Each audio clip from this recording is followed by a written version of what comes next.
This week, leading up to Good Friday, we are focusing our thoughts on the so-called 7 sayings of Jesus spoken from the cross on that fateful day. Let's pick up the story from Luke chapter 23. Luke writes, "There was a written notice above him, which read, 'This is the King of the Jews.'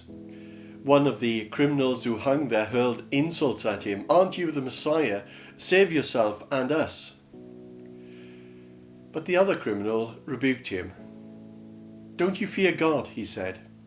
'Since you are under the same sentence, we are punished justly, for we are getting what our deeds deserve, but this man has done nothing wrong.' Then he said, 'Jesus, remember me when you come into your kingdom.' Jesus answered him, 'Truly I tell you, today you will be with me in paradise.' There were 2 criminals, one either side of Jesus. One threw insults at Jesus and the other trusted him. However, Matthew's gospel informs us that earlier in the day, both men, heaped insults upon him. One continued in his insulting behavior and defiant attitude, but not the other. Something changed in him. The man who had earlier heaped insults upon Jesus actually rebuked his fellow robber. 'Don't you fear God?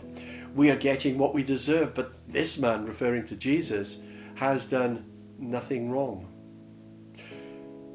What caused this change of heart? Well, we are not actually told.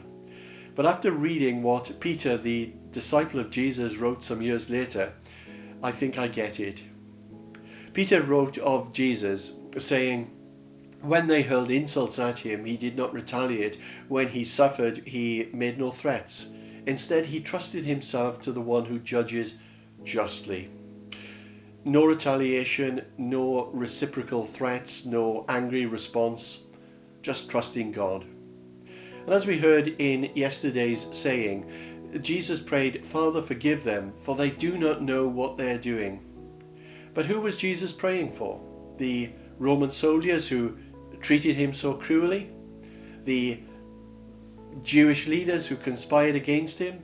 The disciples who disowned him? Well, yes, all of the above. And also, Jesus prayed for the 2 thieves who hurled insults at him. Jesus prayed forgiveness, and it seems that his words changed the man's heart.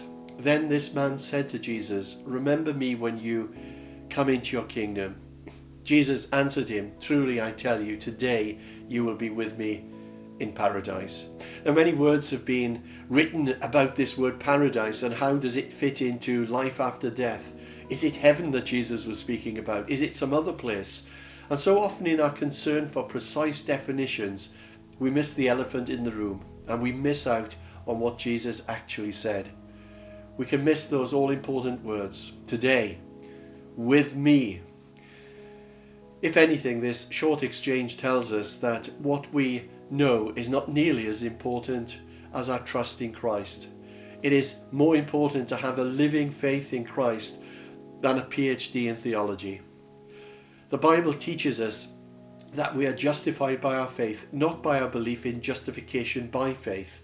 There's a big difference between faith in God and a faith we might have in a doctrine about God.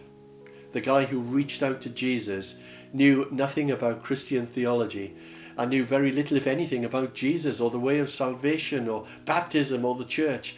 He had little knowledge or understanding, and yet that day he received far more than he expected. I believe that heaven will be full of surprises, for God is far bigger and better and more loving and more wonderful than what we think of him. Our very best thoughts, our greatest imaginations about God, fall very short of who God is. Human language, even of the most gifted songwriter or poet whose words move us deeply, is inadequate in describing the wonder of God. It is a little bit like a preschooler attempting to explain quantum mechanics or the theory of relativity. A 4-year-old simply doesn't have the language to explain such things, and we will also fall short in our attempting to use human language to describe the majesty and the magnificence, the mercy and the grace of God. God is infinitely greater and more loving than our wildest and most extravagant thoughts about him. His love is greater and more wonderful and more all-encompassing and durable and indestructible and eternal and unbreakable and imperishable and gobsmacking than we could ever imagine. So let us resist the temptation of judging God's love by our own understanding of human love, which is on times so fickle, so changeable and so erratic. Some might say it's not fair. It's not fair that a bad man, a criminal, after leading a life of sin and contributing nothing to society, is simply welcomed into heaven because he reached out to Jesus. I hear you say, he didn't deserve grace. But then again, it wouldn't be grace if he did deserve it. No, it isn't fair, but not in the sense that many people think. It's not fair that Jesus took my place and paid my debt on that old rugged cross. If God was fair, then we would get our just deserts and we would be judged harshly and excluded from his presence for eternity. But what we received was grace.